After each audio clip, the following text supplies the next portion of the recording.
Good morning, everybody. I'm Mazhar Rashid. I'm an English teacher at the AIMS School and College. Our topic is the use of is and has. Dear students and viewers, अगर हम बात करते हैं use of is की, तो सबसे पहले हमें यह पता होना चाहिए कि हमें इज किस किस के साथ इस्तेमाल करना है। याद रखें, ही, शी, इट या थर्ड पर्सन कोई भी सिंगुलर है, हादी है, हारिस है, कोई भी है, इनके साथ इज का इस्तेमाल किया जाता है। अब हम इसका इस्तेमाल देखते हैं। सबसे पहले मैं एक ही ले लेता हूं, हादी इज ले लेता हूं, ही इज, शी इज, इनमें से कोई भी ले लेता हूं तो इनके साथ इज आएगा। मैंने हारिस इज लिया, हारिस इज, आगे मैंने एक डैश लिखा। इस डैश का मतलब ये है कि ये जितने भी मैंने यूज लिखे यहां पे, ये सारे के सारे इस इज के साथ इस्तेमाल होंगे। ये 5 यूजेस मैंने लिखे, इनको आप देख सकते हैं। The very first one is a noun.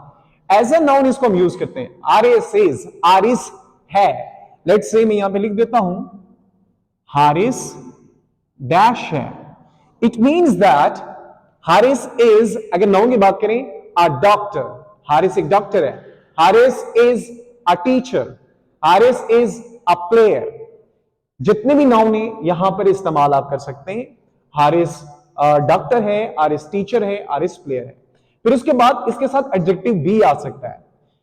Adjective में जरा देखें, हारिस डैश है, हारिस खुश है, हारिस इज हैप्पी। एक बात नोट कीजिएगा, मैंने यहां पे ऊपर कहा था हारिस इज अ डॉक्टर। जब आपके पास सिंगुलर काउंटेबल नाउन आएगा तो उसके साथ अगर एक है नाउन सिंगुलर काउंटेबल है, उसके साथ आ या एन आता है। आ जो है आपके पास कॉन्सोनेंट साउंड के साथ आता है, एन जो है आपके साथ वॉल साउंड्स के साथ आता है। तो आ टीचर होगा, आ डॉक्टर होगा, आ प्लेयर होगा। But on the other and आपने एडजेक्टिव के साथ आ या एन इस्तेमाल नहीं करना। Haris is happy, Haris is sad, Haris is fine, Haris is sick. Okay, इसके बाद जो इसका तीसरा यूज है वो लोकेशन के साथ भी हो सकता है। अब मैं कहता हूं हारिस यूएसए में है, Haris is in USA, Haris is in UK. अब ये भी इसका इस्तेमाल है लोकेशन के साथ भी। जितनी भी लोकेशन है आप यहां पे इस्तेमाल कर सकते हैं। इसके बाद इसका जो चौथा इस्तेमाल है वो आईएनजी फॉर्म के साथ है, जिसको हम फोर्थ फॉर्म भी कहते हैं, आईएनजी फॉर्म भी कहते हैं। आईएनजी फॉर्म क्या होता है? बेस फॉर्म के साथ, रूट फॉर्म के साथ, फर्स्ट फॉर्म के साथ सिर्फ आप आईएनजी लगा दें, यानी गो से गोइंग, प्ले से प्लेइंग, टीच से टीचिंग, आईएनजी आप लगा दें।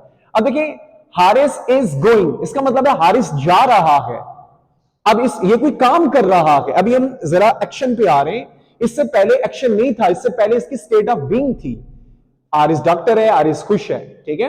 अब हम एक्शन पे आ रहे हैं कि वो कोई काम कर रहा है। Haris is going, Haris is playing, Haris is teaching, Haris is learning, Haris is coming and so on. ऐसे हम बहुत सारे इस्तेमाल कर सकते हैं। फिर इसके बाद इसके साथ थर्ड फॉर्म का भी इस्तेमाल किया जा सकता है, पास्ट पार्टिसिपल।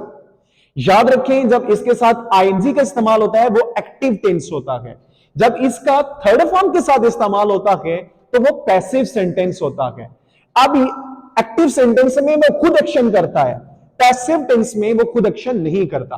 अब देखिए, अगर मैं ये कहता हूं कि आरिस इज स्कोल्डेड, इसका मतलब है आरिस को डांटा जाता है।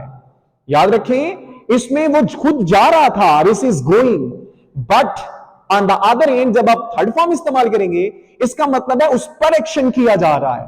Haris is scolded by the teacher, Haris को डांटा जाता है टीचर्स के जरिए। Haris is scolded by the parents, Haris को पेरेंट्स के जरिए डांटा जाता है। अब जरा देखें, इसमें वो खुद एक्शन कर रहा था, जब आप थर्ड फॉर्म लगाएंगे उसमें वो एक्शन खुद नहीं करेगा। This is the main difference between this action and this action. Okay, ये खुद एक्शन करेगा, इसमें वो खुद एक्शन नहीं करेगा। अब देखिए, हारिस इज स्कोल्डेड, हारिस को डांटा जाता है। Haris is sent to Rawalpindi, Haris को रावलपिंडी भेजा जाता है। अब इसके बाद थर्ड फॉर्म, अब भेजा जाता है मतलब कि उसे टीचर भेज रहे हैं, उसको पेरेंट्स भेज रहे हैं, कोई और भेज रहा है, ठीक है। Haris is sent to Rawalpindi.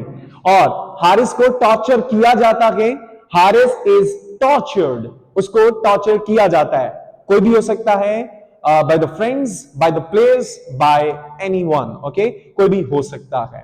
याद रखें, जब इसकी थर्ड फॉर्म होती है तो इसमें जो सेंस आती है उर्दू में, उसमें किया जाता है आता है। जुमले के आखिर में जरा देखें, किया जाता है। आरिस इज स्कोल्डेड, आरिस को डांटा जाता है। Aaris is sent to Rawalpindi, Aaris को पिंडी भेजा जाता है। आरिस इज टॉर्चर्ड, आरिस को टॉर्चर्ड किया जाता है। किया जाता है, ये सेंस आएगी। Okay, on the other end, if we talk about the use of has, and we have to see some different usage with this has. Okay, अब जरा देखें, इधर भी he she it के साथ has आता है, इसके भी इस्तेमाल है। याद रखें, मैंने आपको इसका और इसका इस्तेमाल इकट्ठा भी बताना है कि कब has का इस्तेमाल करना है और कब इसका इस्तेमाल करना है। जब इकट्ठे कंफ्यूजन हो, उस कंफ्यूजन को भी हम दूर करेंगे। पहले हम वन बाय वन इसका इस्तेमाल देख लेते हैं। सबसे पहले जो मैंने इस्तेमाल लिखा, पोजेशन, मलकियत। जब किसी के पास कोई चीज होती है, ठीक है, कोई नाउन उसके पास होता है। लेट्स से मैं कहता हूं हारिस के पास कार है, Haris has a car, Haris के पास कार है। हारिस के पास बाइक है, Haris has a bike. Haris के पास प्राडो है, हारिस हैज अ प्राडो। बात समझ आ गई? ये तो उसकी कोई चीज उसके पास है। अब एक्शन की तरफ आते हैं, उसके एक्शन की तरफ आते हैं। जब आप एक्शन की तरफ आएंगे, ये खुद एक्शन करेगा, इसके साथ थर्ड फॉर्म का इस्तेमाल किया जाएगा। अब जो देखिए, मैं कहता हूं और जुमले के आखिर में क्या है, लिया है, चुका है, मतलब काम हो गया है। आप लिया चुका को छोड़े, मतलब कोई काम अभी अभी हो गया है, तब आप उसका हैज का इस्तेमाल करते हैं। जरा देखिए, मैं कहता हूं हारिस हैज ईटन मील, हारिस खाना खा चुका है या हारिस ने खाना खा लिया है, एक ही बात है। खाना खा लिया एक वही बात है और खाना खा चुका है वो एक ही बात है। कोई काम हो गया और अभी रिसेंटली हुआ। हारिस हैज ईटन मील, हारिस खाना खा चुका है। अब इसी तरह या खाना खा लिया है, एक ही बात है। Haris has played cricket, Haris cricket खेल चुका है या हारिस ने क्रिकेट खेल लिया है। Haris has taken the class, Haris class ले चुका है। ये इसका दूसरा इस्तेमाल है। इसका एक और तीसरा इस्तेमाल भी होता है जो V1 के साथ होता है, लेकिन हैज के बाद फिर टू आता है। यहां पे कंपल्शन होती है, यानी कि उसके लिए जरूरी होता है। जरा देखें, जब मैं कहूंगा हैज टू, तो याद रखें जुमले के आखिर में नून अलिफ ना है आएगा। हर जुमले के आखिर में इधर लिया है या चुका है जुमले के आखिर में आ रहा था, but on the other hand यहां पे आप देखें तो जुमले के आखिर में ना है आएगा। देखें, मैं कहता हूं आरिस को जाना है, Aris has to go. Haris ने लिखना है, Haris has to write. Haris ने क्लास लेनी है, Haris has to take the class. इसका एक ये इस्तेमाल है। अब इसके बाद हम वेरी नेक्स्ट इस्तेमाल की तरफ जाएंगे, उसका जो है थर्ड फॉर्म के आपस में हम इस्तेमाल देखेंगे। अब हम सबसे जो हमें कंफ्यूजन होती है वो इज और हैज में होती है, इसलिए मैंने इसको वर्सेस कहा कि कब हमने इज करना है और कब हमने हैज के साथ लेकर चलना है। जरा देखें, इज और हैज के साथ हम V3 का इस्तेमाल, यानी कि वर्ब थर्ड, यानी कि थर्ड फॉर्म ऑफ वर्ब हम इस्तेमाल करते हैं। मैंने 3 वर्ब इस्तेमाल यहां लाई हैं, मैंने कहा कि इनके साथ ही इस्तेमाल देख लेते हैं। पहला है स्कोल्डेड, दूसरा है सेंट, तीसरा है लेफ्ट। इनके साथ देख लेते हैं। लेट्स से जब मैं कहता हूं आरिस इज स्कोल्डेड, इसका मतलब है आरिस को डांटा जाता है। ये याद रखें, ये पैसिव है इस के साथ, और ये प्रेजेंट इंडेफिनिट का पैसिव है। आरिस को डांटा जाता है, ठीक है। और ऑन द अदर एंड देखें, दूसरी तरफ देखें, दूसरा जो सेंटेंस है देखें, तो Haris is sent to Rawalpindi, Haris को रावलपिंडी भेजा जाता है। हारिस इज लव्ड, हारिस को छोड़ा जाता है। अगर ये हारिस को डांटा जाता है स्कोल्डेड के साथ है, और सेंट टू रावलपिंडी है तो रावलपिंडी भेजा जाता है, और अगर इज लेफ्ट है तो हारिस को छोड़ा जाता है। इसकी सेंस ये बनती है। अगर आप दूसरी तरफ देखें, जो एक्टिव सेंटेंस है हैज के साथ थर्ड फॉर्म का इस्तेमाल है, हारिस हैज स्कोल्डेड, हारिस ने डांटा है या हारिस डांट चुका है किसी को भी, ठीक है।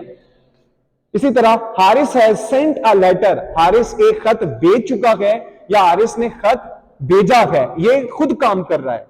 Haris has left the school, Haris ने स्कूल छोड़ दिया है या हारिस स्कूल छोड़ चुका है। अब इसमें कंफ्यूजन जरा देखें, अक्सर ऐसा होता है कि हम हारिस इज लेफ्ट हम लिख देते हैं और Haris has left the school होता है। अगर हम कहें कि हारिस इज लेफ्ट, इसका मतलब है उसने खुद एक्शन नहीं किया, हालांकि स्कूल छोड़ने का एक्शन उसने खुद किया था। तो जब स्कूल छोड़ने का एक्शन होगा तो Haris has left the school, Haris school छोड़ चुका है। Haris has taken the class, Haris class ले चुका है। हारिस हैज गॉन, हारिस जा चुका है। Harris has written a letter, Haris एक खत लिख चुका है। तो ऐसे में हमारा इस्तेमाल होगा। Thank you so much for taking this class with me. See you again in the next class. Till then take care.